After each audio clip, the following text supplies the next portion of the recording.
adult life happened, and I was working midnights and all this stuff, but I loved boxing. And so I stuck around the gym, and Doug started having me coach more, and just went there and did my level one with, I think, Silvio Fex up in Chatham over at KO Boxing, and eventually did my level three with Gord up in Sudbury at 1998. Yep, and then did I got a partial level four. I did my first phase. There's three phases back then, and I did my first phase was 9/11, 2001. When the towers came down, I was in Toronto doing my first like 8 classes for level four. Yeah. Wow, wow. So you had a pretty good, if you want to say, foundation for coaching. Is that why you went to the USA? Did you go for like specifically to the USA for coaching? Is that what you went for?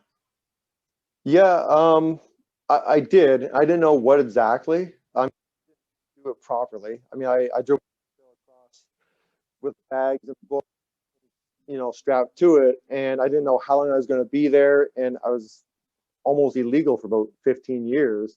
I'm legal now, obviously. I work for you. I used to work for USA Boxing, but yeah, I just kind of jumped in and went to LA. Was in Phoenix for a little while. Spent about 10 years in LA, so that was good. I'd already been coaching a little bit over in Detroit, over at Adams Butzel, a rec center over there. Hmm. So I really got the American flavor, and I liked it. I just wanted something different. So Yeah. that's what it was. But the foundation was awesome. I mean, like what I have now is because back in the 90s, and Doug, he went down to Cuba to train with them. So he would bring that stuff back. And I was I didn't have a lot of boxing experience. I'm still very curious, and I wanted to I just absorbed everything. So back then Canada was kind of partnered with Cuba. So there's a lot of the in out long lead hands. It was computer scoring, so there was no body shots. Then I got over to Detroit, and is that sit down East Coast like slips and counters, and yeah. So now my style that I teach now is a blend of both of those really. So the foundation, just to talk a little bit more about it, the foundation was huge for the NCCP program through Canada. I mean, I worked with some really good international coaches over the years, but my foundation there through like biomechanics and skill analysis and energy systems, like I hold my own in conversation. So and that comes from the Canadian background. Yeah. So you said you spent about 10 years in LA. Yeah. And so in that time in LA, was there in education a system for to help you develop as a coach? Like did they have like formal like we have formal did they have that a formal system as well there?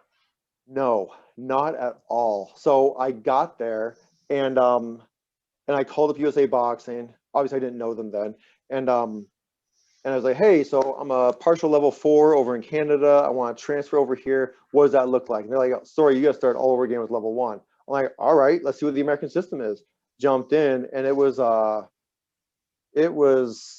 almost absurd, like how like remedial it was. I mean, like they had handouts with like little stick figures with their dumbbells, and it was a lot of so I would do the coach clinics every once in a while. So I like to see how people present, even if I didn't need to be recerted. And it was a lot of so here's my typical experience was that I'd go into a room and be like 60, 80 coaches. The first few rows are um, leaning up, they're ready, they're engaged, dads, uncles, and within a few minutes, they're just like sitting back. So they realized that they weren't going to get like how to box. A lot of times the clinicians would just walk around with the 50-point exam and just talk through the questions. It Hmm. wasn't like it wasn't a lesson format at all. And as you said in the introduction, like 1984 was the last time the coach education system was built out. And what I've Hmm. heard and what I've been told is that back then it was very structured, and they had clinicians that travel around the same as we do now in the new system. But over the years, it got watered down, and that's where the real flaw was in it, is that there was no consistency. I know old boxing coaches who give clinics in we call them LBCs, like our local boxing councils. In almost every state's an LBC. Texas got 3, California's got 3 because they're so big. But so the coaches in those LBCs some of them are like very, very good, like better than the classes that we teach now. Like they talk about nutrition, prehab, all kinds of stuff. But then other clinics are exactly like I said, they just read through the questions and they don't teach anything. So Hmm. the biggest part for what I did here with this was just give some kind of consistency, some continuity throughout the program. And it's based on a lot of what Billy does. Kind of went on an offshoot there, but where I am now, but yeah. Yeah. So you mentioned Billy. Tell us a little bit Yeah. about Billy, because I mean, you've worked a lot with Billy. So give us a little bit of background on Billy. Yeah, no, so as a human being, he's very humble for all of his accolades and what his resume is, both as an athlete, 88 Olympics, and then the coach that he became, very humble, uh, but at the same time, very confident. So when one of the coaches comes up to camp and they ask him a question, he spends time with them and he's confident with his answers and he knows exactly what he's talking about. He's a good communicator. He's a people person, so he always has a smile and making jokes and yeah, a great human being as a coach. He's really really good. Like I said, like he likes the team atmosphere. He brought in. I've asked him before like what his influences were, and so when he was still, I think it was just after the '88 team, he stayed boxing I think until '91 or '92, and they pulled in a Cuban coach after that. So his first influence, one of his first like coaching international coaching influences where he is now, again this is my interpretation, is that Cuban coach as he was still a boxer. And then let's see if I go through, I think 1992 is when Ireland had two medals. Wayne McCullough was one of them. And then they had a great big drought. They hired him in. He's already been coaching for a few years. Hired him in, I think in 2004 to redesign the program. And it started off with his team of boxers in a high performance program with a bunch of mattresses on the floor in the loft above the gym, and that's how they started their program until they got to like where they are now, which is a world renowned state of the art training facility and training program. Yeah, yeah. So I kind of get the reason why you saw the need to redesign the the system, the coaching system. Tell me, how does that work? So what is it? How does it work? Is there six levels? Like, how does that work in USA? So there are going to be, so we're still building it out. There's going to be four levels of coaching: green, bronze, silver, and gold. And I'm going to build out, or someone's going to build out, might be me, gold sometime. It'll probably come out in the next 2 or 3 years because the reality is that we don't have the pool to pick from yet. We haven't had a silver class yet, so there's no reason for me to get gold out. And that's kind of where I don't know where it comes from, but I was tasked with this project and I was like, hey, let's just get it done. So get the green out. It's an online class. It's just basically a 50-point questions, and there's a document or a video that pops up for every question.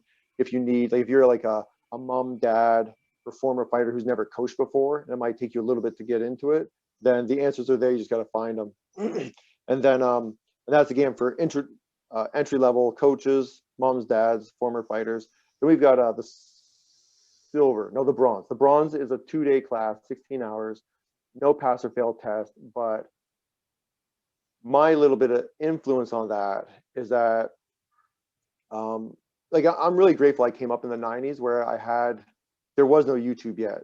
And I had coaches, whether it was Doug or the old guys in Detroit, who like, they showed me what to do. They told me that they actually were able to stand and go, nope, that's wrong. This is right. And do it. Where nowadays, a lot of our coaches are mentored by YouTube. And so I really wanted to make sure that we got back to a little bit of mentorship and just coach collaboration. And so we've got some, I think 3 or 4 different exercises where they're role play games. And like the one that I have the most fun with is on the last day, last like 4 hours, it's it's a role play of how to work a corner. So I go through on what we talk about, like what a good corner looks like, and then we break up into groups of 5. So there's the primary coach, the 2 seconds, like the 2 assistant seconds. So I'll call them the apron second and the floor, pail and stool second. And then we have a boxer, and we have an official that we sit 5-10 feet away. And so what they do is we'll give them a scenario like the boxer's got someone who they're fighting someone with long jabs, and so then they shadow box and they get to play it for 30 seconds, and then ding ding ding, they come back and the coaches get to go through like 1 minute, what would you do? And they've already prepped their assistants what they would do. Um, and then at the end of it, they all give feedback to the primary coach.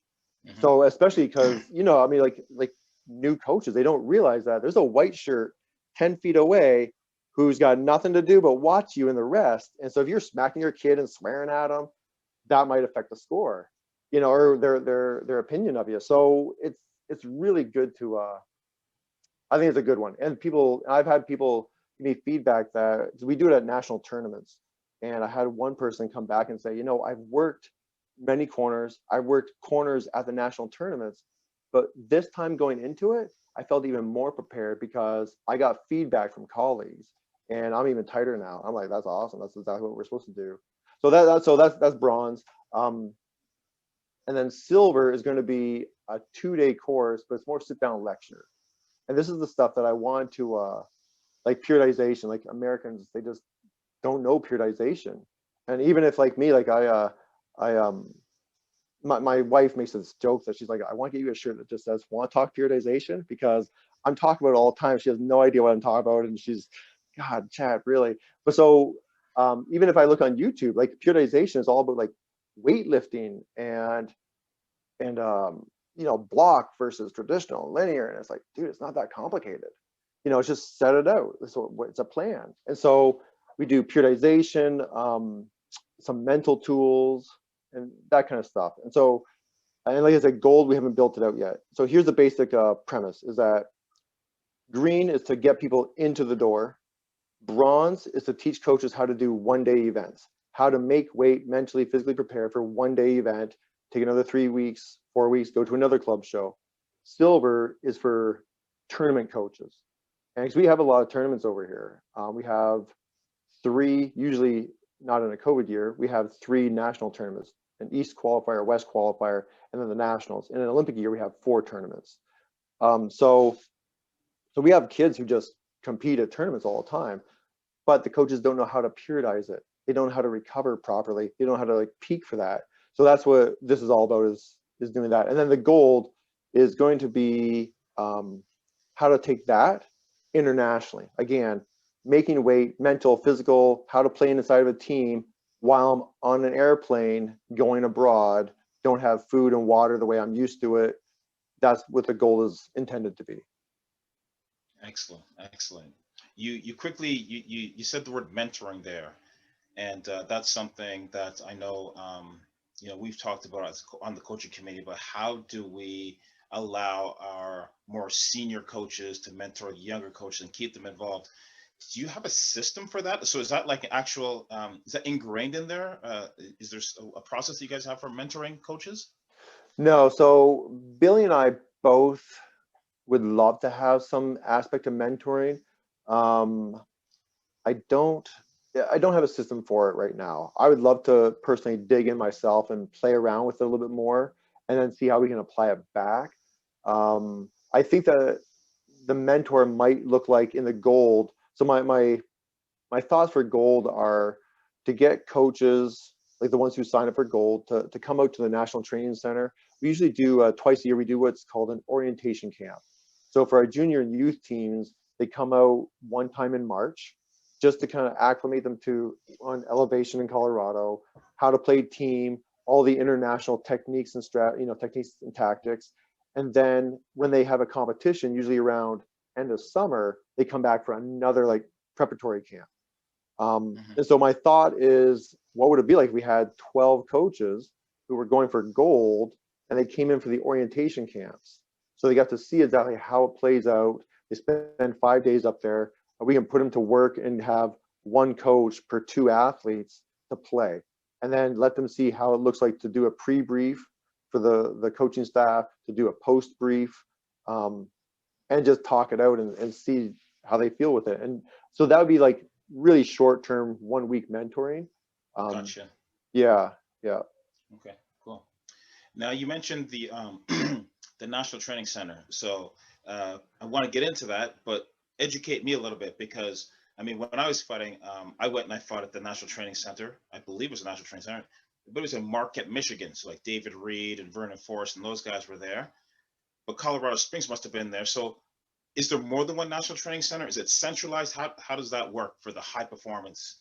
Yeah, so it is centralized. Marquette, Michigan was I believe it was the only college that had like scholarship boxing. And who was the coach there? I know it was Al. Yeah, Al, is it Yeah, Al Coates or something? Yeah. yeah, I know. It's just slipped my mind. And so, and I think he was like for a few years there for periods. He was a national coach. So that was a camp. I don't know how that all worked structurally, but Okay. Colorado Springs has been the home of USA boxing for many years. And so it was, and that's where they had their nationals many times. They had their training camps up here. So when Billy showed up, it was, let's see, when Billy showed up, there's a pretty big gym with maybe like 5 or 6 heavy bags along a wall and one 24 foot ring. And so then Billy came in and was like, no, we need to change this up. So now we have 3 16-foot practice rings and one full standard ABA-sized boxing ring in the middle, with a bunch of heavy bags on the side, a big padded floor for shadow boxing and stuff. And yeah, so it's a great, I mean, I like it. It's a So great center. let's keep on going. Is there Yeah, like yeah. physiotherapists there? Is there like, Yep. okay, I so you know get fit. that.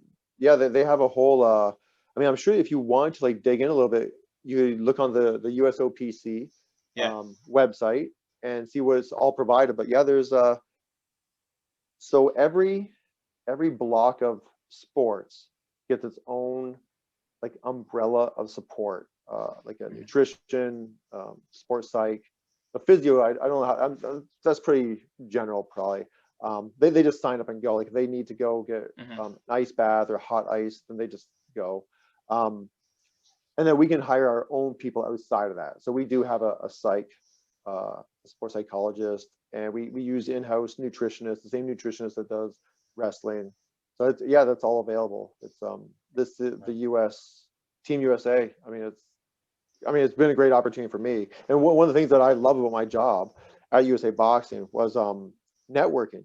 And when I first got there, I was like, no, we need to let USA Boxing know that Coach Ed we're here, or we need to let Team USA know. So I networked. I went to every meet and greet there was with other coaches, and that comes um, from my Canadian background because I loved the theory. Again, for being a young, early 20s, late teens coach who really didn't know the sport a lot because I only had a little bit of experience, I love the theory courses, the 1, 2, and 3 theories. So for me, I knew what it was like to learn from baseball, hockey, and football coaches. So I would go and I'd talk to people, and if I saw someone with like karate gear in the cafeteria, I'd be like, "Oh, you guys here for camp? Oh, really? Okay, good. Like, when you guys training? Can I come down and watch?" And do it for sure. And then they'd want to come down and watch us. And so it's a great collaboration. And if you guys want to look into see how the LTAD has done a little bit different, but really well, is hockey has been building their stuff for years. So you can go to USA Hockey, look up ADM, the American Development Model. That's our version of the LTAD. But they've got all kinds of drills, and of course it's for hockey, but if you wanted to see like how it catalogs and how it looks, and I'm sure like their land training drills could be good stuff for boxing coaches to play with. But it's phenomenal. I really dig it. Very cool. So give me one. So from one of the other sports, other disciplines, give me one trick that you use that you're using for boxing, that you use for boxing. So Don't okay, say so the body slam no, from no, wrestling. Don't no, say. Okay, no. go Oh, ahead. so if you want like technical, Yeah, yeah. Give me a th- tech. Yeah, give me a technical. so I got this before I got there, but it got reinforced even more. So wrestling is right next to boxing. So during breaks and stuff, I could go over and just watch the wrestlers practice. So here's what I got from but again, like my Canadian theory allowed me to like see how other sports come in. So I moved to LA. So I got to Detroit, and that's actually where so Josh over at Border City Boxing. I was still coaching there. He's like, hey, can you think of any drills for infighting so we can like be better with the Americans? I'm like, all right, cool. So started watching them, and I still use some of the same drills that we designed there at Border City. So I got to America, and the old guys teaching how to infight, and it just like it made sense, but it's a lot of like hips up, down, shoulders, head movement, picking a side. Then I got to LA, where I was coaching out of an MMA gym. This is 2005, coaching out of an MMA gym that was predominantly wrestlers. Like he wasn't there, but like Dan Henderson and Randy Couture, like the American wrestlers, that's where they started their MMA career. So with this wrestling background for fighting, I got to see like and hear from wrestling coaches how it just made my Detroit experience even deeper because now they could explain it to me. So for example, because infighting a lot is it's like grappling, because there's arms involved. So basic grappling, whether it's wrestling or jiu-jitsu, is I create space for offense and I take space away for defense. So, and even like a pummel, I don't know if you guys know what pummel is, but it's like where wrestlers go swim through, swim through, swim through. That's how I teach infighting because I'm using that to go side to side, shoulder to shoulder, hips back, hips up. How do I take space away? How do I, create space? And so that was a direct result. And if you watch like the clips of Roberto Duran with his arm control, that's just wrestling moves that he's just using with an open palm on like a bicep and coming around, controlling the elbow. So that's directly. A little more indirectly and more general, I think is, so this is my first response to like your question, was I had a colleague there at the coach ed department for the USOC. So she used to teach gymnastics and stuff, but like she was telling me one day how the Olympic creed, I think it translates to something like faster, stronger, higher. All right, so that's the Olympic creed. And so everywhere around the world, athletes are trying to go stronger, faster, higher, stronger, faster, higher. She's like, what if we focus on recovery? So yeah, everyone's going stronger, faster, higher. But what if we like give an extra little like recovery push? So now we can go stronger, faster, higher, or maybe longer, or we can last 10 minutes instead of 5 minutes going stronger, faster, higher. So I thought that was fascinating. That was one of my biggest, like, again, my initial thought is like, that's my biggest takeaway was like that conversation with her where, yep, what's everyone else doing? What can I do a little bit different that's going to make a big difference? Yeah, no, cool. Recovery is very important. It's a big part of training, Yeah. and just being able to have longevity in the sport. So in terms of cross training, if you were developing the let's say Olympic, if you were going to develop the perfect Olympic boxer, what age would they start boxing, and would they be doing any other sports? Well, this is my fantasy world. What I would say, so because I've experienced both.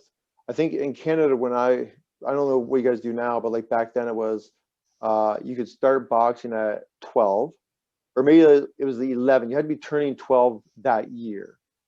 Here in America, they start fighting at 8. I think they actually start fighting at 7, but we have national champions at 8. So yeah, so it's so I kind of seen both. And here's my thought is that I've actually taken away, you guys have something called fun boxing. So I've adapted that to my training for my athletes. And if I could have my own fantasy would be that we find a spot, whether it's 10 years old or 12 years old, to do probably 10 years old. So that way that gives them about 2 years experience before they start getting into like national championships. Is to allow all novices, any age really, to do body box. I call it body boxing in the gym. Like we drill it almost every day, fun boxing, but make that the competition style, like the competition that you can do at tournaments. And like wrestling, you do multiple times a day, or Taekwondo, you do it multiple times a day. There's no headshots, but you're teaching feinting, long, I mean, short, like how to play with all this stuff. And it's the exact same thing. Like when I do a lot of like jabs to the shoulder body boxing, like fun boxing. And the athletes get frustrated and it's like, yeah, but they got the same thing. And how am I supposed to do it? And it's like, yeah, that's no different when you box. You both have two hands. You both have like the same target area. So you have to figure out how to be better. And that's your feinting, your up, down. How do you do your distance? How do you like push, push, back, push? I think there's a lot of room there to use for development that we're missing out on, and save on head blows. We don't need to do the head blows like we used to, you know. So that's my fantasy, is to 10, 12 years old, 10 years old start to compete, 12 years old have national champions, but have novice, have like fun boxing, like structured, good technical fun boxing. So if kids just want to be like the fun boxing champion, they can be the fun boxing champion. But you know that those drills back in the home gym, they're helping their elites out. So that's where I would go with that. Nice, nice, nice. For coaching, um, I mean, there's so many different components of coaching in terms of strength and conditioning, nutrition, psychology, all these sorts of things. Are you a believer that the coach should be able to do it all, or should there be specialists in these areas that are brought in? I mean, so this is, I mean, once you get to the National Training Center, that's taken care of. But how do you get someone to that? How do you get them to that? Right? Like, how do you feel about that? Yeah. So my opinion is that like at the club level, we're doing everything, you know, and so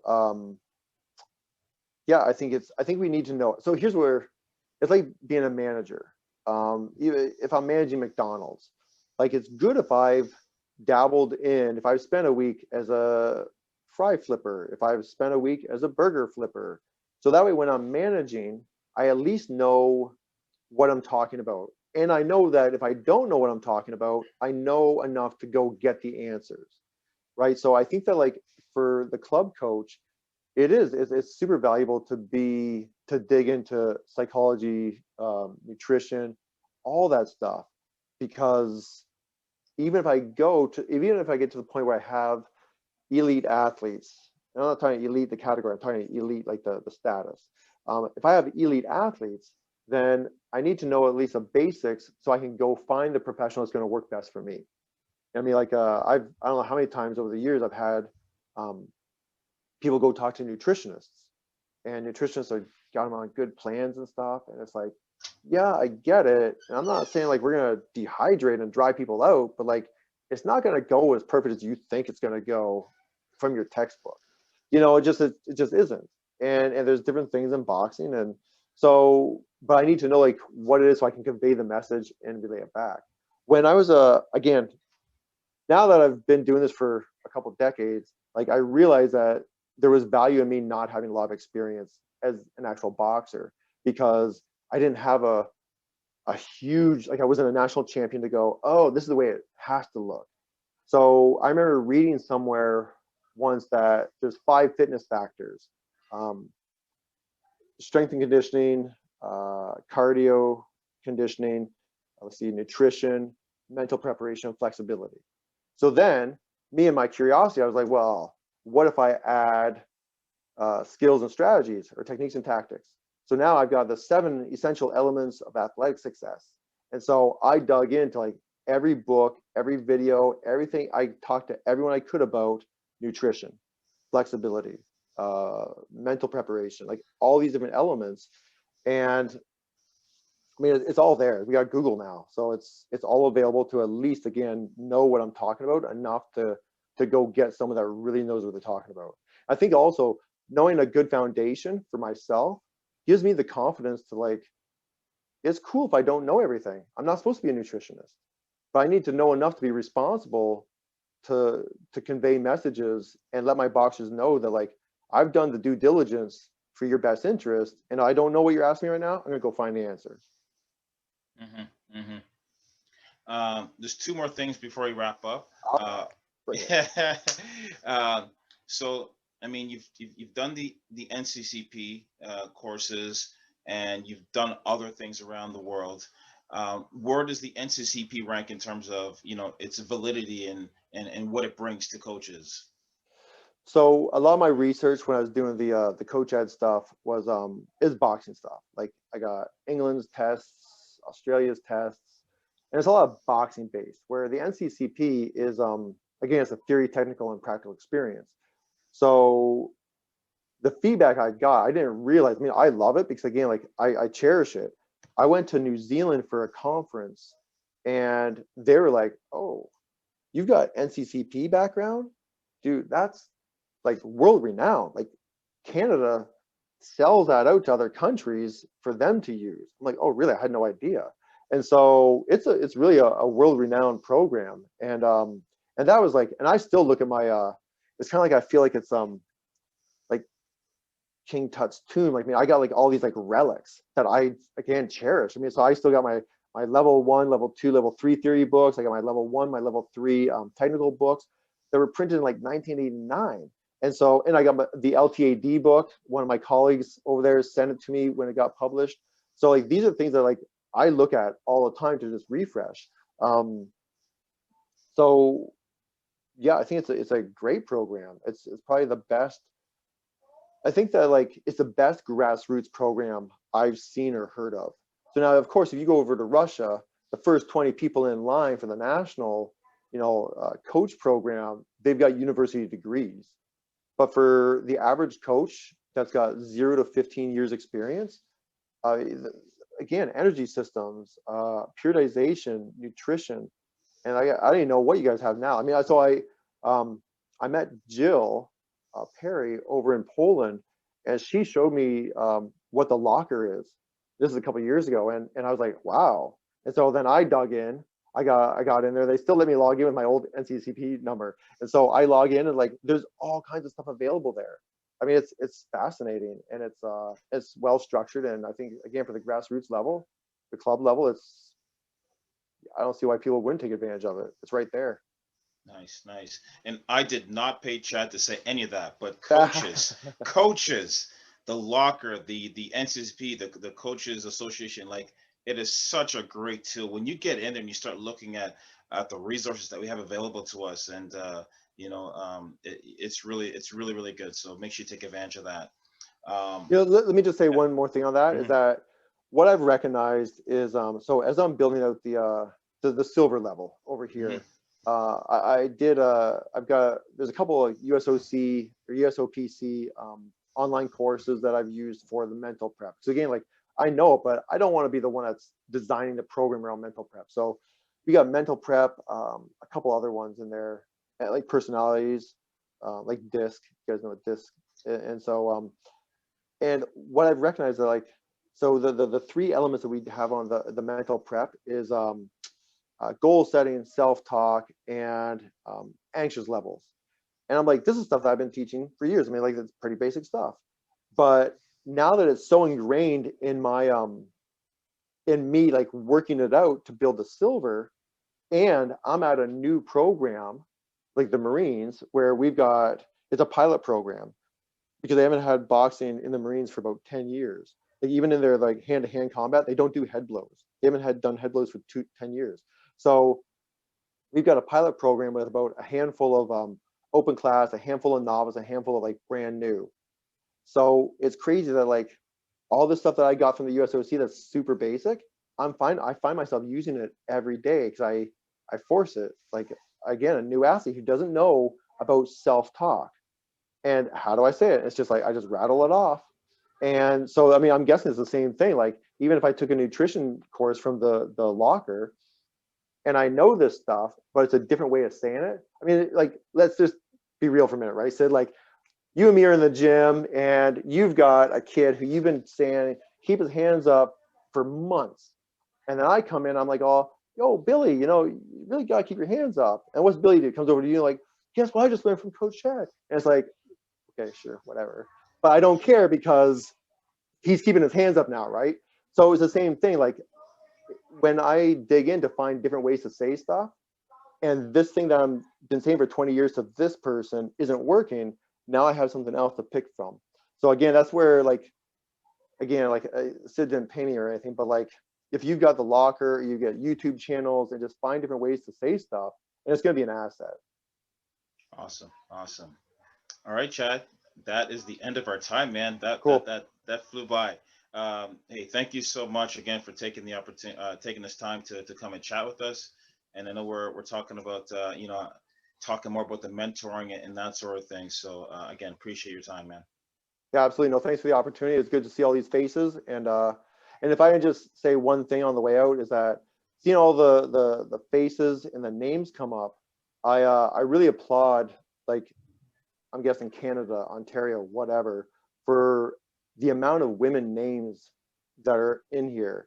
Like in America, we're like always like, how can we get more women involved? And we've got good boxers, and how do we transition them into coaches and all this stuff? And so it was it's just it's really like touched my heartstrings to see like so many like women coaches like coming on, and it's and that's the way it should be, really. So I mean, it's again, I'm not used to it over here, but we're changing that, and so thanks. Awesome. Thank you. All right. So we are going to continue moving along here. Next, I know he's super excited to present this to you. It's so any of you that have high performance athletes or are wanting to develop high performance athletes, this next gentleman here, Socrates Celestial. There you go. There's a name. So Coach Sock has 25 years of coaching experience. He has worked with both pro and amateur boxers successfully at the local, provincial, national, and international levels. He was the provincial coach of Ontario from 2015 to 2019 and is now a member of the High Performance Committee. His duties are to supervise the high performance team and to prepare athletes for national competition. Coach Sock works out of Mississauga via Combat Arts Boxing Club. He's got an athlete, Justin Perina and John Michael Bianco, who are two of his personal athletes that are on the national team and are vying for the Olympics in 2021. He's got his level 3 designation, NCCP. He's got his AIBA 2-star, and he's excited to come and share with us. So, Sock, let her rip. Evening, guys. Just to start, Chad, that was awesome. I got a lot from what you said, and it's really nice to see somebody who is from our roots and then expand out, but reinforcing a lot of what we're already doing, and enlighten us some stuff that we're not yet. But it was a really good take. I was really happy to hear a lot of the things that you had to say, and we will have a conversation on periodization with Tudor Bumpa's books at some point. But yeah, periodization is something that we've had to do at the higher levels. And it's confusing as hell at first, just like driving a car, but then as soon as you know it, you're eating a hot dog, driving and talking on your phone. And that's kind of like what periodization is. It's almost like any type of information. It's foreign at first, and then you get used to it. But yeah, that's going into my AIBA 2-star. That's what it focuses a lot on. So when they introduce it really at the NCCP level 3, it's really good to see how they are reinforcing that. And honestly, one thing that you said about it was keep it simple. And sometimes the simplest plans work. So I'm with the High Performance Committee, and it's with the chair, Jill Perry. And we have Ray Morales and Armand from Atlas. And what we're trying to do is to take the provincial winners, our gold and silver, with our bronze waiting in the wings. And what we noticed was that when we send our athletes to the National Training Center, they do this testing, and a lot of our athletes come back and say, I had such a good experience, but if I knew that there was testing, if I knew what testing there was, I would be that much more prepared. Just like fighting. If you know how to fight a southpaw, when through training and sparring, by the time you get to fighting a southpaw, it's just that much easier. So I talked to Daniel Trepanier and got some information, and then talked to the high performance team, and we've banged out a good amount of testing that would be simple, rigorous, but we can do in a day. So this is more towards our provincial winners that will be going to Olympic qualifications and national team, and it'll make an easier transition from just winning provincials to, okay, I'm on the national team and I got to do testing in my first week, and then testing every 2 or 3 weeks, that type of thing. So I'm going to start a slideshow. If you guys have questions, Just throw them on the side. I'll either try to address it quickly during or afterwards. It's a little bit dry because I'm trying to bang out some information, but let's start and then see how this goes. Let me just try to start it here. Do I have to share screen? Yeah, okay, so let me share the screen. This one here, and here, and here. Yeah. Yeah. All right. Testing protocol for Ontario athletes. Okay. Now, I'm going to make this available to whoever wants this as well. You know, once things calm down a little bit, I wouldn't mind even visiting a club and helping out coaches personally. It's not a problem. When we do this actual testing, we'll see what location we could do this at, and you'll see through the testing, there'll be options. But if coaches, even running through this, if it seems like it's over your head, don't even worry. This is more or less for us to show you that there's something in the works, something new, something that we're doing to up our level, our provincial level, because I assume that Quebec already knows about this. And if they don't, now we have an edge. Okay, so this slideshow will be available to whoever would like it. Before we start the test, the P-test actions, the recommendations, just like anything else, a new health and fitness regime should be under the consultation of a professional and through the approval of family physicians. At any time, if the tests are not able to be performed properly or safely, then the participant should notify a tester and stop immediately. A strength and conditioning program is advisable to be overseen by a specialized coach trainer that focuses on this type of workout regimen and works in unison with a boxing coach for cohesiveness.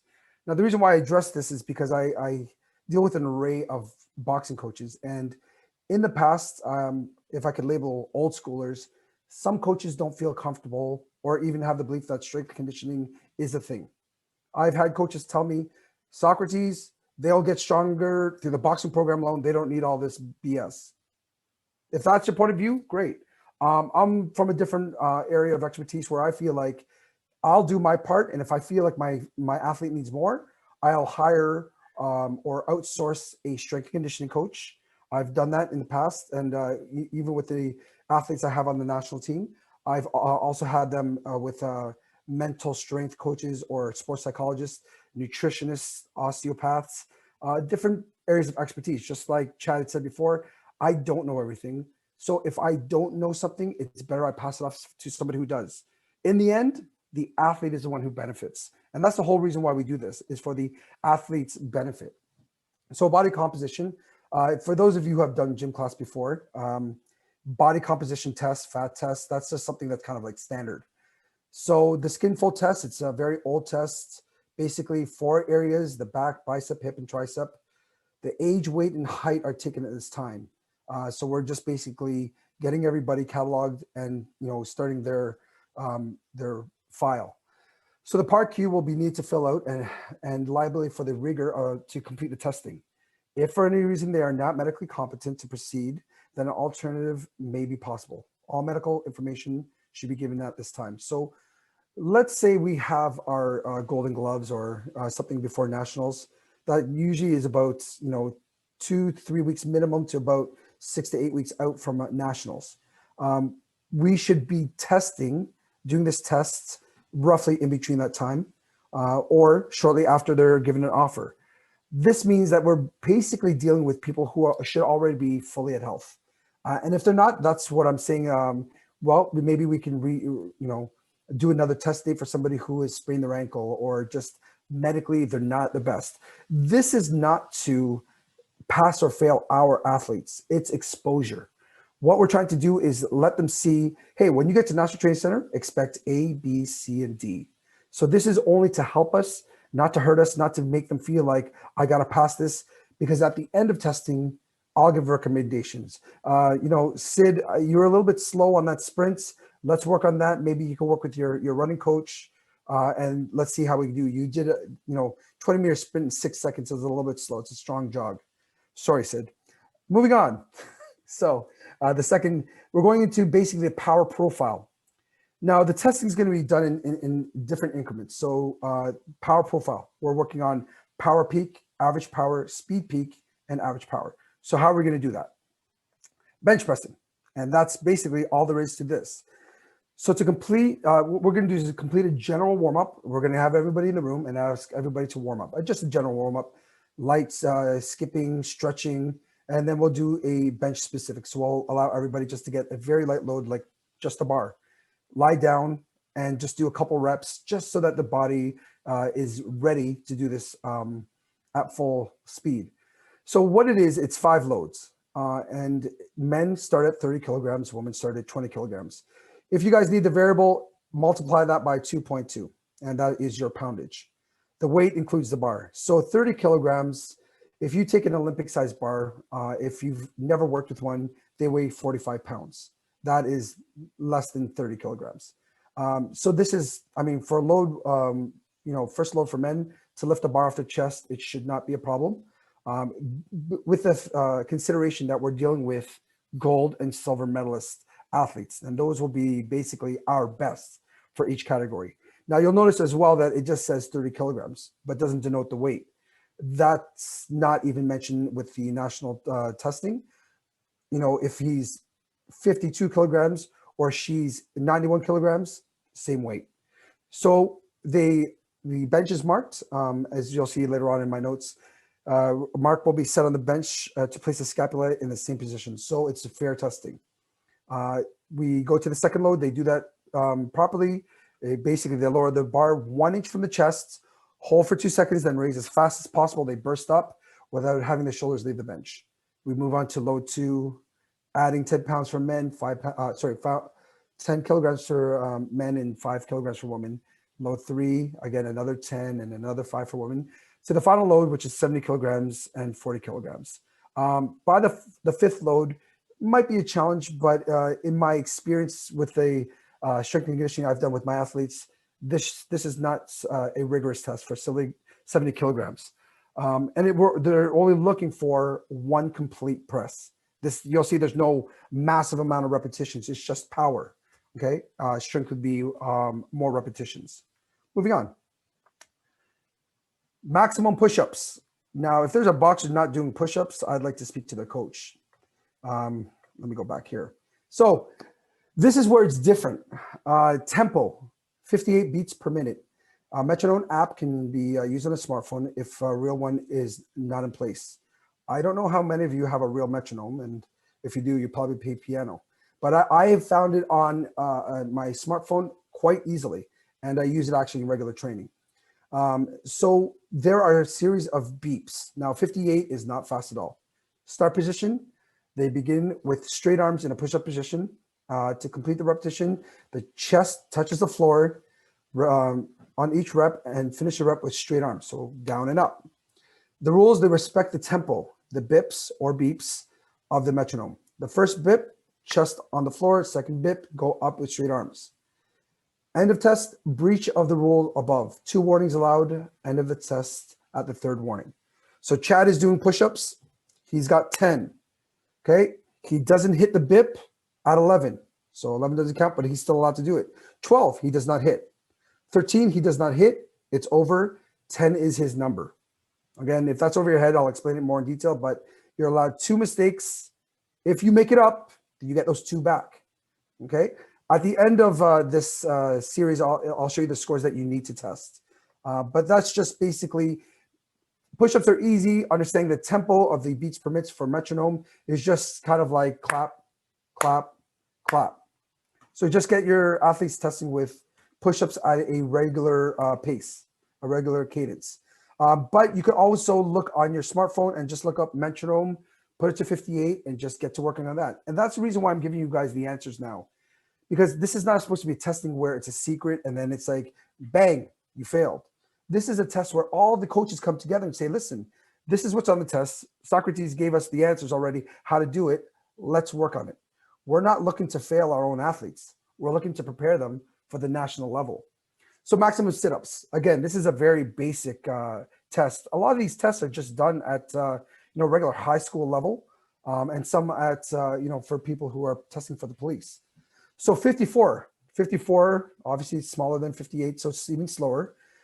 And basically, we're using that same metronome. Start position, legs at 90 degrees, flat feet on the ground, feet with hips wide, arms straight, hands open, always in contact with legs. So shoulders on the floor. Now, the reason why they go through all this, they want to make the testing as fair as possible. So everybody's doing the same thing. To complete the repetition, first bip, chest up as high as possible, keeping arms straight and hands in contact with the legs. At the second bip, go down to start position, stay flat feet on the ground to complete the rep. It's not that difficult. If athlete is unable to get up enough to touch the knees or as high as the first rep, if toes or feet raised from the ground even a little, if hands are used to help get the athlete up easier and or unstick from the legs, do not follow tempo anymore. Those are reasons why we would stop the testing. Okay, and that basically completes that. Next one, pull-ups. Now this one, it is a basic, but I'm sure not a lot of people can complete this. Very simple. Hands in pronation, which means the hands are grabbing the bar like so, and shoulder width apart, your own shoulders, of course. At the bottom, arms are complete arm extension. At the top, chin above the hands. Do not use legs. Keep them straight during the test. End of test, breach of the rules above. 2 warnings allowed. End of test at the 3rd warning. Very simple. By the end of this, you'll see what the numbers are that we need to pump out. This moves on to something that's a little bit more complicated, the maximal aerobic speed test on the treadmill. Protocol number 1, and the reason why we have 2 protocols is because the National Training Center, as we know, they do both, but they do this one actually more commonly. Running on test treadmill, stages of 3 minutes, adapted from Daniel Mercer's test. So you guys can go to YouTube and say treadmill test Daniel Mercier. And it'll give you basically a visual of how it works. Maximal heart rate at the end of test, variations of the heart rate at each level, estimated VO2 max, not measured directly, last level completed. So what that means is this is testing the VO2 max. And basically that's your lung capacity, oxygen volume. And when it says it's not testing directly, means that they're not putting a mask on their face with all these computer setups, which they actually have. This is just basically a very close estimate of how you do on the treadmill is basically how you're working with your VO2 max. So if we test inside a gym and they have treadmills, but they don't have a lot of space, this will be the test that we do use.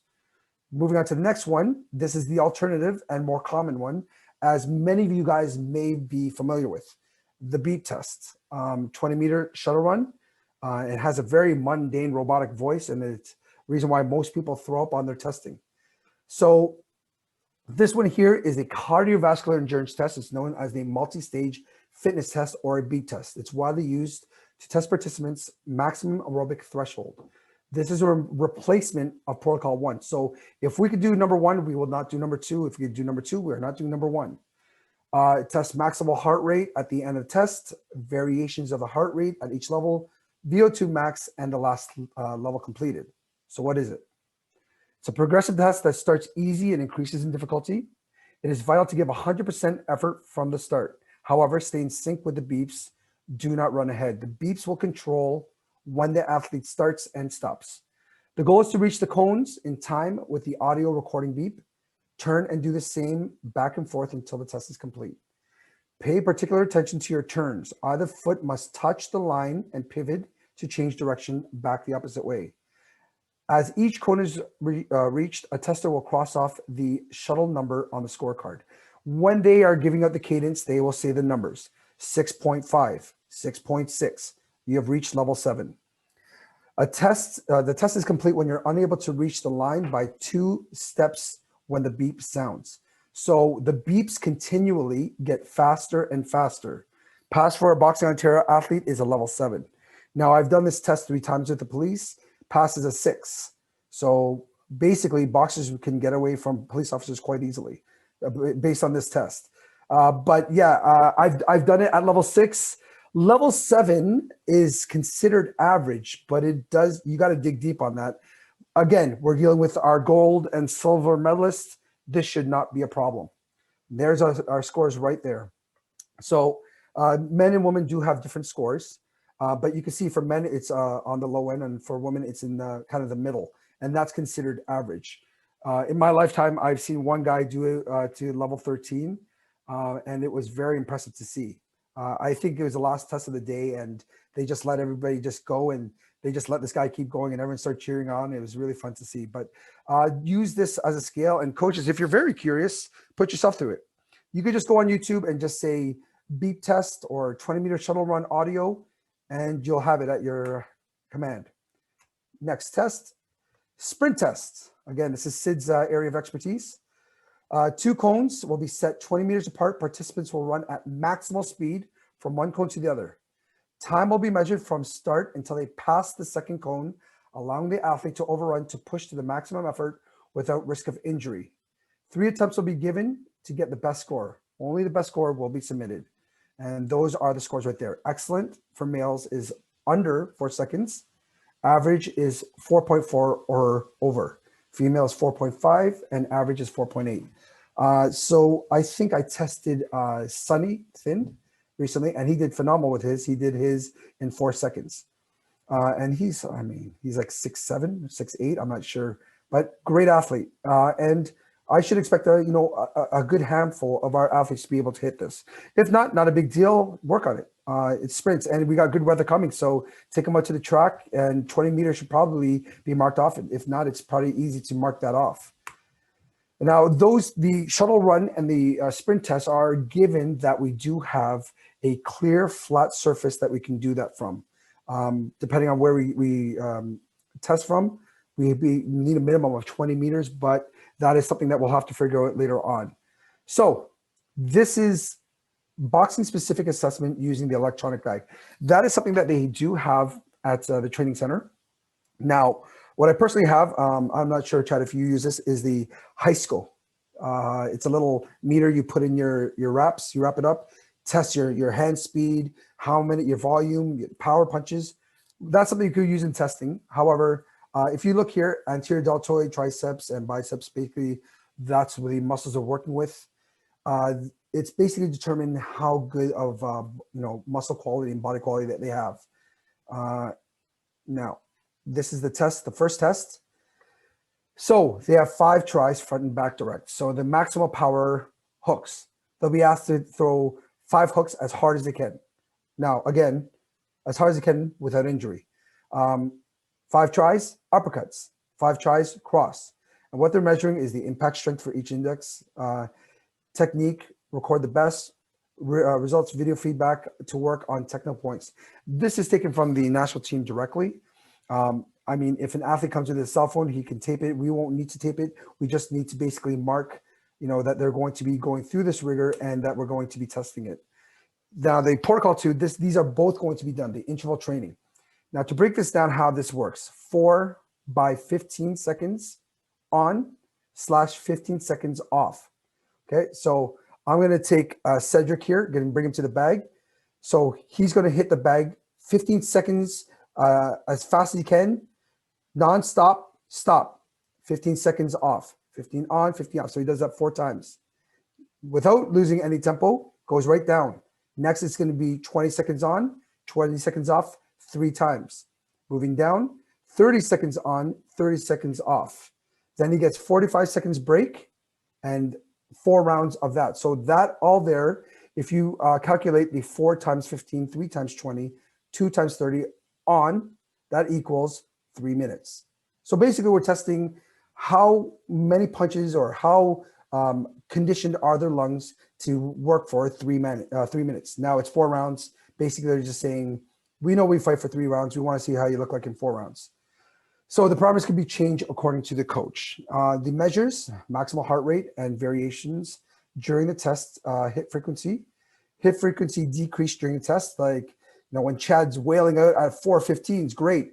By 2:30s, he's going to be looking like a slug, perhaps. Or he's going to shine and be like, wow, he hasn't slowed down at all. So that's what they're looking for is the hit frequency decreasing? Impact strength index decrease. So maybe he's hitting that bag fast and hard, and by the 2:30s, it's still fast, but you can't hear it. So they're not measuring just the volume, but the amount of power that sustains over the course of the testing. Also, video feedback analysis to improve the points of the boxer. At a provincial level, we won't be doing the video feedback. That's something that they do at the national testing. But all means, if I'm testing Chad, bring your cell phone. Chad brought his coach. His coach can bring his cell phone. They can actually take a look at it. If they want to go in slow motion, they can count them out. That's something that they can work on. Again, we are help with testing. This is not a pass or fail. This is not discouragement. I want to include the coaches into this and say, listen, this is where Chad ended up. This is what he could work at. This is the national standard. Let's get to work. Okay. So the schedule tests 5 to 6 athletes at a time. Now, if we take the gold medal winners and we take just the elites and the youths, we could have upwards of 60 athletes, depending on how many athletes we get together. So this has to be broken up. Basically, let me see here. Can I mute? Oh, no, I'm good. 3 hours are needed to complete the test for a group of 5 to 6 athletes. After performing 1 to 5 tests, the group will be split into 2 groups. So basically, we will all work together up to a certain point. One group will perform the boxing specific, and the other group will work on the treadmill test, beep test, the cardiovascular testing. 30-minute rest between the tests, then the groups will switch sides, and then that's it. So this is the time breakdown of how we're trying to do it. The anthropometric, 15 minutes, power profile, 40 minutes, push-ups, sit-ups, and pull-ups, 10 minutes each. And then the VO2 max test is 50 minutes. So basically the power profile and the VO2 max, that's something that can be split up. That's just basically how we're timing everything, the explanations of everything. So when we do the fat body measurements, there is an actual number that the national team is looking for. So the goals are to follow the progression of the body fat according and body weight, to make some adjustments according to the weight category during the preparation. The locations on the right side of the body, if we do the skin fold test, will be biceps, which is the front middle of the upper arm, triceps, back side middle of the upper arm, subscapular, which is under the lowest point of the shoulder blade, and suprailiac, which is above the upper bone of the hip. So for men, good results for men, body fat weight category, 91 kilograms and under is basically 13%. 91 kilograms and over is 17%. For women, it's a little bit higher. Good is under 75 kilograms, 18 to 20, and over is 75 kilograms is 20 to 24. Now we know that with women, sometimes the weight percentage, sorry, the fat percentage does fluctuate. Now, are they going to strike you off the team if you're over that? Maybe. I've heard cases where, you know, they can be fairly strict on it. My interpretation would be that if you have an athlete who's on the national team, we know that there's, you know, a possibility that there's another athlete who wants on the team. So, you know, if they're neck and neck and it comes down to fat percentages, let's be sure that our athletes are within this. Okay. The upper body, 1 second here, strength endurance test. Recorded measures number of repetitions completed by the boxer according to the testing protocol. The goals follow the progression of the strength, endurance, and their ability to respect a specific technique and rhythm. The abdominal crunches, minimum for a man are 80 reps, minimum for a woman are 70 reps. It seems kind of high, but again, we're dealing with athletes, not coaches. If it's coaches, you could probably take off the 0, and that's probably what we're going to be hitting. The push-ups, the minimum for a man are 40 reps, and for women, it's 30 reps. Now, I did not get an explanation, but I can probably get one if women are allowed to do the push-ups off their knees. And I imagine they would be allowed to, but that's something that I can follow up with. By the time of testing, I'll have all those answers. The pull-ups, minimum for a man are 15 reps and 10 for heavyweights and super heavyweight. Categories minimum for a woman, 8 reps and 5 for heavyweight and super heavyweight categories. What happened? Okay. The cardiovascular aerobic endurance recorded measures the last stage completed by the boxer according to the testing protocol, heart rate at each stage, maximal heart rate reached at the last stage, goals to calculate the training zone's maximal oxygen consumption, the VO2 max, maximal aerobic speed. Running test on the treadmill. For a man, the minimum stage is 10, minimum stage for a woman is 9. Now, we already gave you the testing protocol passing for the stage 2. This is for the stage 1 protocol. And that's it. That should be my slide show. Boom. So let me just see if I have any questions. How do I stop sharing?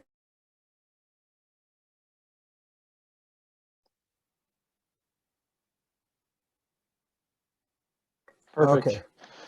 Sorry, I know that was long, but I just want to just, get that out there. If you guys have any questions, please ask.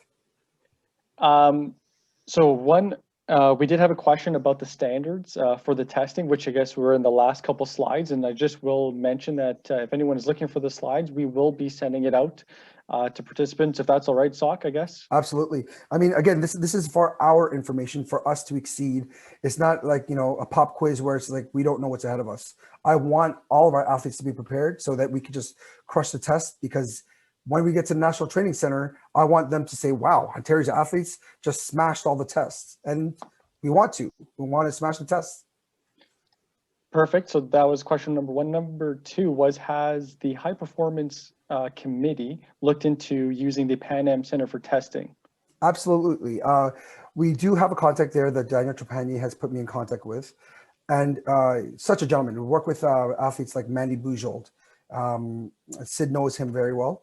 And he still works with her right now. And we basically have had the okay for a budget to basically have our highest performing athletes, our basically our provincial winners going on to national, to do a training camp there. And the type of, I took a tour there with Mr. Horace Hunter, and we were just blown away with the technology. It's just amazing what they have there. I wouldn't do this testing there with them, because it would bite into our budget. But what I would do is, for the budget that we were allotted, is to get them training, improving their scores.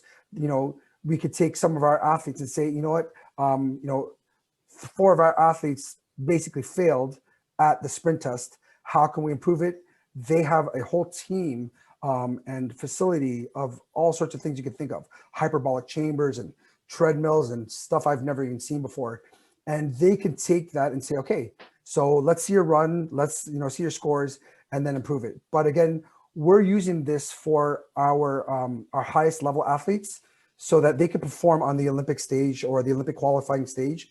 What we're trying to do as a high performance committee, we want to see as many Ontario athletes, like in Sid's age, day and age when he's active, and we want to see the national team filled with Ontario athletes. And we kind of have this like friendly, slightly unfriendly camaraderie with Quebec, where it's just like Ontario, Quebec, Ontario, Quebec. So what my job is to do, along with the high performance committee, is just like push that Ontario line and say, hey, we got a lot of Ontario athletes up there. And the high performance, the Pan Am facility is just phenomenal. It's like when I got there, it's like being in a candy store, and I'm just jumping around and I'm touching stuff and moving stuff. I'm frozen. Am I frozen? Oh, there I am. Oh, there yeah. you So go. I was a kid in a candy store. I mean, Chad, I'm sure you could understand that. You see all this technology, and it's all like towards fitness and athletics, and it's just like, wow. So we do have that at our hands, and I'm glad whoever asked that. That's a great question, and it's something that I think will help our athletes. Final question. But is there a past standard? I'm not sure if it's shared by Boxing Canada, but is there a past standard or an expected standard for the national team? So what can we use to compare our test results to those who end up on the national team? Oh, excellent. The test that I just showed you guys is the national testing, and I was given authorization to share it. So basically, whatever we are doing is the national standard. But what we're trying to do at our level is be more supportive rather than be more, discouraging. It's not like, Sid, you didn't make the cut, you failed the testing, go back home, we're going to take somebody else. It's going to be like, Sid, hey, great scores. We got to fix this one up. Let's talk to your coach, and then we'll try this testing, 2 months from now or 2 weeks from now, whatever we see. We're going to be designing this, applying to, whenever nationals are. I mean, we don't really have competition right now, but what I'm expecting, because, we're still in the dark with this whole pandemic, it's going to be out the gate like a horse race. One day it's no competition. Next day, competition. Next month, we got nationals. So without even, trying to break the rules, keep your boxers healthy and keep them engaged. I mean, I can't tell you guys how to live your lives, and I can't tell you, what rules to follow, that's all personal. But what I do know is that when competition comes back, basically it's going to be a free-for-all of who's going to get first. And it's not going to be our stellar year because we've had interruptions to our training. But that's up to you guys. Give your boxers homework. Go in the garage, put a mattress against the wall, work on getting 100 punches in a certain amount of time. That's something they could do on their own. And I want to be a good ambassador for boxing, but at the same time, I want to be a coach as well. And what I've done with my athletes is really work with them as much as I can. And I want everyone to feel like, we're not losing our sport. We're just taking a break. But off this break, don't be surprised if they say, okay, nationals is on this date, and everyone's going to be looking around like, what? So I don't have information, so I don't want to try to seem like I'm hinting at anything. I'm just saying, at the state that we're at now, expect competition to come back, and we do have to have a nationals and a provincials at some point. So it will be very, very tight in timing. Great, thank you. That's all the questions I have, Sid. Okay. And Sock. Well, thank you for having me. Hey, Sock, thank you so much. And I really want to thank the High Performance Committee for all the work they've been doing, putting this together, and so much more that they haven't unveiled yet. And for all you coaches that are on the call right now that have a competitive program that probably hasn't been running, or athletes are kind of like, I don't really want to come back, there's no sparring. Coach Sock there just laid out your protocol for the next 6 months. Like, this is it. Like, get them working on this stuff. And it's not just stuff they're working on. This is, if they really want to excel to the next level, there's pretty much the roadmap right there. So get the slide deck and get them working on it as a team, as a committee, and help them improve. And so I love it. So thank you, Sock. Thank the High Performance Committee. Thank you for having me. Okay. So next up, we've got some tips here with Cedric Benn. Let me introduce Cedric here. He's got it was kind of long, but I was like, you know what? I gotta read it because this guy he's an OG. All right. So Cedric's coaching career has allowed him to witness some of the greatest boxing talent in the world. He was the chief assistant coach to Adam Turpish, who placed fifth at the 2007 World Championships, competed as the only Canadian in the 2008 Olympics, as well as received several gold medals at the National Boxing Championships. He was also responsible for assisting Mary Spencer in her second and third World Championship matches, in which she won gold. Cedric has also coached a number of athletes successful at the national level. In 2010, he was selected by Boxing Ontario to be the team leader at the Nationals, and in 2011, the assistant coach for the junior provincial team. In March 2015, he was proud to receive his advanced coaching diploma from the NCI Ontario, which is the highest level of education one can obtain in the National Coaching Certification Program. And at the 2015 Pan Am Games in Toronto, he was one of only 3 people holding the position of National Technical Official. This experience allowed him to network with many experienced coaches from different countries and discuss the way they view the currents or the sport of boxing and their cultures. So without further ado, and we kind of went through a little bit of what he's talking about today, and it's some really good stuff. Cedric Benn, bring it on.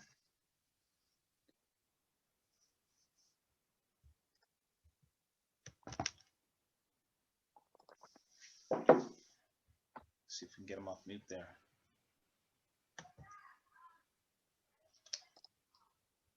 I can't unmute you, but maybe. Yep. Okay.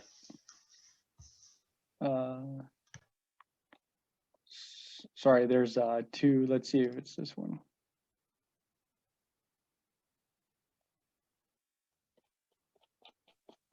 Can you hear me now? Yes, we got you. All right, perfect. Thank you everyone for attending tonight. Thank you to Boxing Ontario for inviting me as a guest.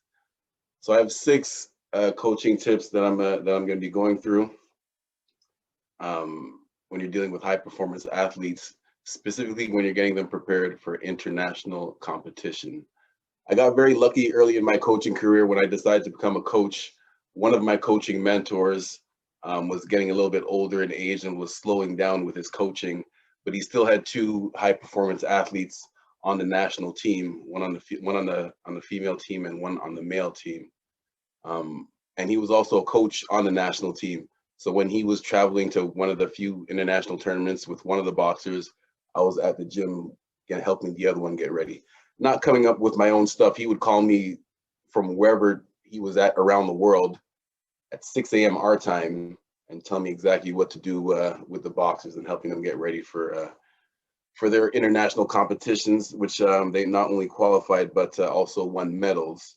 So I'm definitely not taking credit for for their success. I was just the assistant coach, and I was there to watch the whole process happen on how to train these athletes. So these are some of the things that I'll be covering today, very briefly. So the first one about everybody being on the same page. So we have the out of competition phase, which is 6 to 8 weeks after a major tournament, and the competition phase, which is 6 to 8 weeks before a major tournament. And there's different levels to the major tournaments. If you're, just for lack of a better term, a regular open class boxer, you're thinking your two major tournaments are the provincials and the nationals. When you're on the national team and you're competing consistently at the international level, you have a few tournaments throughout the year that you have to prepare for. So the periodization is a little bit different. So when I'm speaking of everyone being on the same page, specifically when it comes to coaching, as a coach, when you're going around the gym during the out of competition phase. Oh, and by the way, before I go further, I'm not sure, I know some coaches separate the boxers as far as putting the novice boxers on one side and the competitive boxers either at another time or on the other side of the gym. For me personally, I was by myself most of the time, so I just had everyone together, the high performance athletes training right beside the novice ones, and I'll explain how that helped out for the future. So the attitude when you're going around coaching during the out of competition phase, just the mood in the gym, when you're correcting athletes if they're making mistakes, is more words of encouragement. Even if they're making a consistent mistake, whether it's on pads or on the bag or in sparring, it's more words of encouragement, especially sometimes when a boxer's learning something new and they're getting frustrated, just to talk to them nicely and maybe have a different approach to it. When it's during the competition phase, the words of encouragement turn to more mandatory statements, like you have to do it like this, not sort of like this, it has to be exactly like this. And again, whether it's hitting pads or on the bag or especially sparring, if they're not doing what they're doing, stop in the middle of the sparring and tell them again, not sort of kind of like that, it has to be exactly like this. And the reason why I think this is important is because it helps the younger generation. So when the high performance athletes are in their competition phase mentally and they're focused, no one's joking around, everyone's focused, the coach's attitude changes as far as being more focused and making sure there's no mistakes happening. The younger generation sees that. The kids that are like 10, 11, 12 years old, when it's their time for their provincials and nationals, they're already mentally prepared to have weeks before the big tournament. And this is something I didn't even realize myself until the boxers themselves told me this when they were coming up and it was their time and they remembered how, the attitude switches. And so again, it helps with the next generation. So when that generation come up, when they get ready for their competitions, the kids under the next generation that are 10, 11, 12, they see that and they grasp that attitude. The next one, number 2, minimizing outside distractions. And this is something else that I didn't realize was that important until I seen how it could definitely have an impact on an athlete's performance. When you have a boxer that wins the national championships, you get, as far as attention, you'll be in the local newspaper, the local news. When you can competing at the international level, that's when you get national exposure, especially if you're winning medals. Now, with that extra attention comes more opportunities for sponsorships, which is all good. People want to give the athlete money just for playing the sport. The bad part about that is you have to be careful to not let those outside distractions take away from the training. Just to give one quick example, something simple like doing a photo shoot. if you're a Canadian champion, you'll probably have in the local newspaper or the news or someone that owns a company in your city come to your gym and do the photo shoot or a video. And it might take 2 hours out of your time. That's it. You can get right back to training as soon as you're done that. When you have big companies sponsoring you, it comes with more expectations, and those expectations really mean more of your time. So something simple, you might think simple as a photo shoot. First of all, they're not coming to you. They expect you to go to them for like 3-4 days at a time, which takes away from the training. And some of these companies might be across the country where there's a different time zone, the jet lag, and some people get headaches from the different time zones. So that 3-4 days might turn into 5-6 days of not training. And I've explained this to somebody else before, and somebody tried to simply say, there's a boxing gym in every city. They can just go to a gym and hit the bag. But I mean, for you high level coaches, it's not just that simple. You need someone on you all the time to make sure you're doing stuff properly. And so when it comes to periodization, this is where the dilemma happens. Because as a coach, of course, you have your coaching hat on. Your number one thing is the goal at hand. We don't have time for that outside stuff. The goal at hand is to stay focused on training. This is where the dilemma is. If you could take yourself out of the coaching shoes and put yourself into the athlete's shoes, I'm not sure about the type of kids that come to you guys' gyms, but the type of kids that come to my gym, most of them don't have a lot of money. So now they're in a position where these big companies might offer them money, not life-changing money, but enough money to at least help their family, help pay some bills for a while. As the coach, you're kind of in a hard position to tell them, no, don't go do that. And it's hard to explain that, if you stay focused now and continue winning, then you have a chance to make more money later on. The kid, if they're coming from, a background that's not, they're not financially set and they need help right now, they're not really looking down the line, they're looking right now.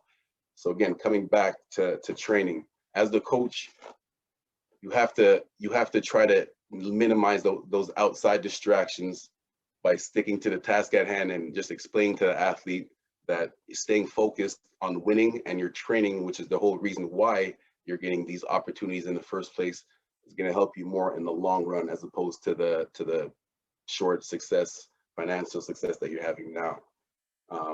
So as the coach, you should do your best to schedule those media sessions, and that's the hard part when it comes to, again, to the periodization on how to do that. So it's you, the coach, and the athlete have to sit down and understand what the task is and to do your best to stay focused on the task. Next up, making weight early. So I'm going to break this up into two things. When it comes to getting ready for the Canadian National Championships, you want to, when it comes, if you have to make weight when you go there, you're going to go on the internet and search up the hotel, search up any grocery stores around the area. When it comes to international competition, it's a different ballgame. Of course, you can search up what hotels and stuff is around the area, but when you're dealing with different countries, there's so many different factors that you don't know for. So the easiest way, and this is, and when it comes to making weight, there's no competition now, but I definitely was still struggling with some of the athletes making weight. If I had 2-3 boxers going to the nationals, guaranteed at least one of them is struggling to make weight. So I don't have the best solution. If there's any coaches out there that have the best solution for all your boxers to make weight, please share it. But with that being said, you want to try to have your athletes, especially if they're going to an international competition, try to make weight before they leave. That way they only have to worry about maintaining the weight, not going there and struggling to make the weight and then having to try to maintain it after that. I'm not sure what the number of percentages are, but I'm assuming it's pretty high, the number of percentage of athletes that get to that high level and aren't able to perform for simple things like trouble from making weight because they were in another country and couldn't get the right resources to do this. So yeah, these are things that you have to look for. Try to have your athletes make weight before they leave. That way they just have to worry about maintaining it. Next up, studying the competition, including the coaches. I strongly believe that and this is on every level. If you're a novice level that just went into open class, you should be studying who the top guys and females are in your division. If you're already at the Canadian level, winning the provincial level, you should know who the Canadians are in your weight class. And when when you win the nationals and you start to compete at international level, it's a little bit harder to find footage. Well, I guess it's easier now, especially with social media. All boxers want their videos on social media, so it's a little bit easier to find videos on your competition. But when you're at that level, it's extremely important to know who the top guys and females are in your division. So studying your competition, also studying coaches. If you've been coaching for a while, some coaches only have like one style of coaching. Doesn't matter if they have a tall boxer or a short boxer. They just coach the same way. And so you notice this more at the novice level. We don't really know the novices, but the coaches. If I'm facing another coach, I know most of their boxers fight this way, so we got to do it like this. So studying coaches. And I brought up Cuba specifically as far as studying countries. We all know Cuba is one of the, they've been one of the best in the world for a long time. If you've noticed in the past couple of years at some of the major tournaments, they have not been as dominant as they used to be. Now, when I say not as dominant, they're still winning most of the silvers and bronzes. They're just not winning all the golds. They're still winning a lot of them, just not all of them. The reason why I believe is because some of these other countries that are a little bit more advanced have kind of figured them out. Specifically speaking about Cuba, their style as far as counterpunching and moving around, what they'll do, they'll come out and get some points first, and as soon as they get ahead and you have to play that counterpunching game, that's exactly what they do. But if you can somehow, and obviously this is easier said than done, if you can somehow get a slight lead on them, and there's no way, you're not the judge, so you can't tell yourself you have to lead, but if you can kind of make it obvious that you're winning the fight and you put them into position where they have to come after you, they don't do as well. Like I said, they still win, but they don't do as well. So studying your competition.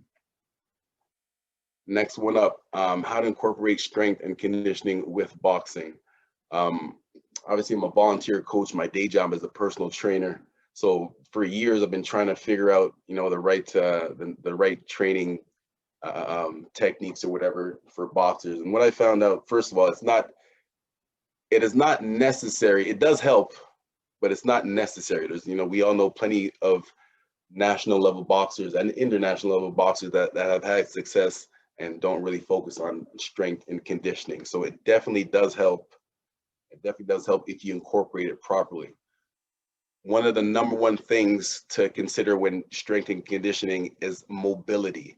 That's because one of the negative factors when people say you shouldn't, whether it's lifting weights or just any type of exercise when it comes to boxing, is because they say it makes you stiff.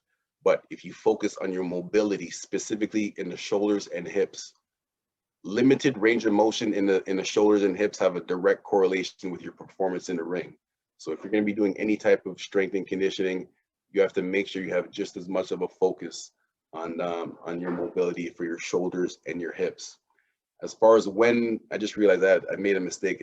Out of competition is usually the time when I would incorporate the strength and conditioning, because during the competition phase, I strongly believe you should focus more on the boxing part.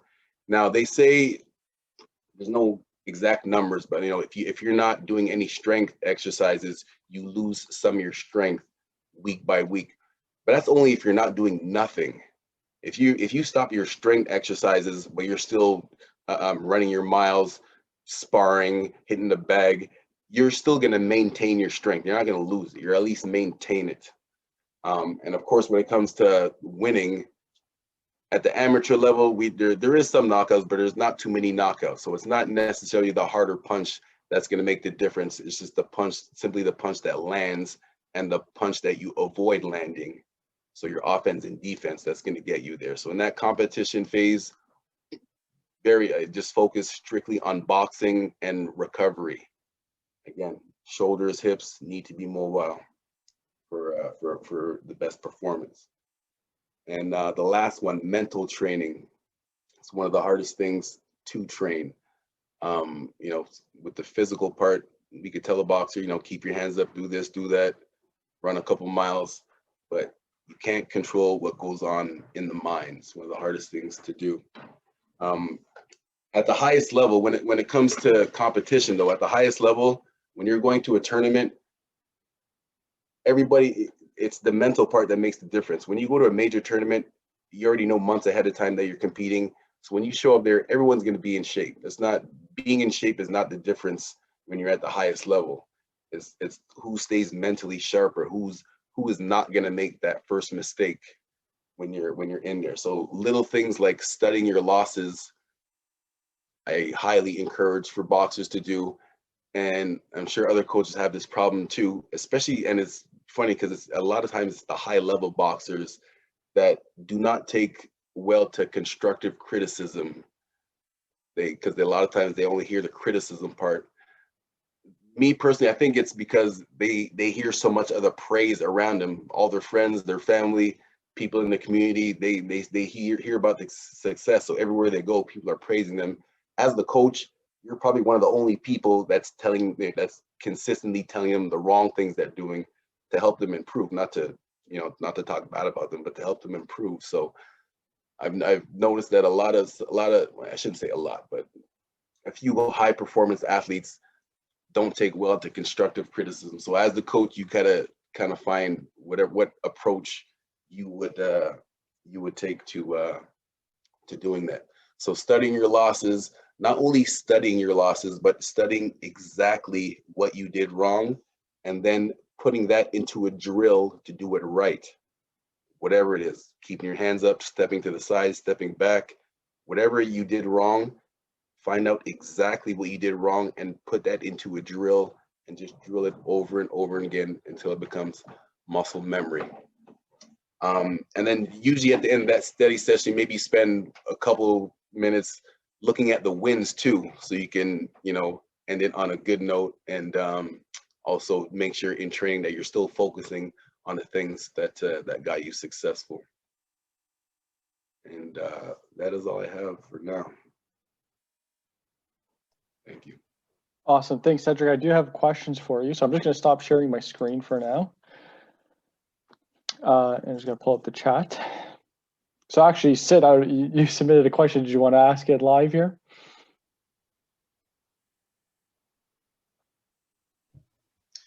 Yeah, Cedric, I was just wondering different coaches have different meanings sometimes when they say things. When you say make weight, are you talking about making weight, like be on weight for competition, or is making weight for you like within 1 pound? What's making weight? No, making weight, like if you were to step on the scale today, you would make weight. Okay. Yeah. All right. Yeah. Again, and that's just because it'll take away from some of the other distractions. Then you have to go away. Then you have to struggle to make weight, and then find a way to maintain that. At least if you already made the weight, all you have to worry about is just maintaining that. Absolutely. And especially when you're traveling to another country. Next question here is, what can a coach do to prepare for major events? Is there anything a coach needs to do to prepare? Yeah, definitely. I mentioned before about studying your competition. The coach should be studying the competition just as much as the athlete, so you can understand the competition's tendencies, what they like to do, what they don't like to do. If you can find any footage of their losses, study those. So basically, the answer to that question, study the competition. Thank you. Okay, and last one. Can you provide one example of a strength exercise that keeps mobility in the shoulders? Now, for example, are you suggesting the use of resistant bands as opposed to, barbells? Again, there's different advantages and disadvantages to both of those. Like there's certain barbell exercise that do help with the strength, and when you do certain exercises with the band, it helps with the range of motion. So again, there's not just one way. It's about how you incorporate these things into your training program. So I mean, even something simple as a plank, you might think it's a simple exercise, but holding that, doing a plank plus where you have to squeeze harder. If you guys want to message me after, I could give you more detail on that. But just doing something simple like that, keep the mobility in the shoulders. Doing an exercise like the bird dog when you're on all fours and you're extending one arm and one leg. That's a simple exercise that helps maintain range of motion in your shoulders and your hips. So again, if you guys message me after, said you could get my email and I'll gladly give you guys some more detailed suggestions on those. Perfect. Thank you, Cedric. So actually, Chad, I apologize. We didn't ask your questions right after your segment. So Sid, if you don't mind, I'm going to go back to chat and I'm just going to spotlight for everyone. All right. Do I need to ask to unmute Chad or you're okay there? Yeah, so good. question one, Chad, is how can officials contribute to the success of great coaching, especially in the USA levels being developed? So did you find how were you able to incorporate officiating in the coaching development? Yeah, great question. We actually have, so the coach, the officials, the R&J committee, they've got their own development and they've been doing it great for years. We've got a couple of AIBA coaches or officials who have been developing that. And so in our, so when we developed the new system, the green, bronze, silver, gold, one of the things that we wanted to keep it inclusive and not exclusive. So the old system was that when I had a boxer reach the semifinals of a national tournament, then I would be taught how to be a level 3 coach. So here we have a mobile app through the USOPC, and in the mobile app we've got a whole section on the officials' influence for coaches. And so one of the officials, one of the high-level officials, he's in there giving video instruction on what's the 3 criteria, what does that look like technical, tactical, superiority, what could that look like for an official. So we have the instruction from the interpretation, the instruction from the officials for coaching how to do. And actually at the national tournament that we're about to go to at the end of March, they're going to do a complete coaching clinic run by Sean Reese, one of the AIBA coaches, who's going to tell coaches exactly what they're looking for at the national tournament, which is influenced by the international competitions. Wow. Great. I do have I guess an opinion question here as well. Why is defense and hand blocking lacking in amateur boxing? Yeah, I mean, that's definitely an opinion. So I do have an opinion, and that's one, again, I can't, thank and fluff up Doug enough to one of his philosophies that I still stick with a lot is blocking is so important. And I think for novice, especially, is that it's a tool to teach them confidence to look at a punch coming and then I block it or I answer the telephone for a hook. And I think we just miss it because here's what I explained. So opinion piece is that I tell boxers, coaches, parents that blocking is not the wonder defense. I'm still getting hit. Head movement is obviously on paper, it's the best defense. I make it miss and or footwork, I step back and I make it miss and I don't get hit. But the thing is for me is when someone gets rocked, and you'll watch this on any HBO or Showtime, that professional boxer who gets hit and they the Pez dispenser, their head slaps up and they still think they're Mr. Wonder Slipper bobbing their head, but they're so slow and they're getting lit up. Where if blocking is one of the fundamental foundational defenses, then I get hit, boom, my hands are there, blocking, counter, angle. I just think it's a good thing. It's not the wonder defense, but it's a fundamental foundational defense. And do I wish it was more? Yeah. And at the national level, when I'm working with an athlete, I'm working on blocking, counter, come back, especially off the ropes. So that's my opinion that it is important and it's not being used a lot. I think also with The international level, I think it's just weird. It is weird. I mean, 'cause it's not like, so for us, especially in America, and I think still someone in Canada, like domestic boxing looks different than international boxing. The international boxing is, my opinion, it comes down to, sorry, Jennifer, but the refereeing. I mean, like, it's atrocious seeing the rabbit punches and the wrestling and the head down, but I'm getting called for head down, but the person being pushing down isn't getting called. It's so I think it comes back to that, people can get away with stuff more, and so they don't, the fundamental boxing isn't Mhm. there. Well, I think Jen had to step out for an officials meeting, so let's hope she doesn't catch that. No, joking. I do have one more, and this will be the final question. What one or two things do you think that Boxing USA does really well with respect to coaching education? So one or two things that Boxing USA does really well. Let's see. So I'm a little biased. I'm the one that created it, right? So what did I do really well?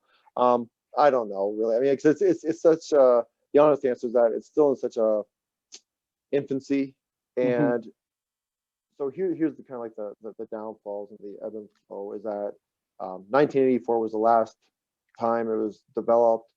It's been a broken and neglected system. Like, we admit that it's been a broken and neglected system for years.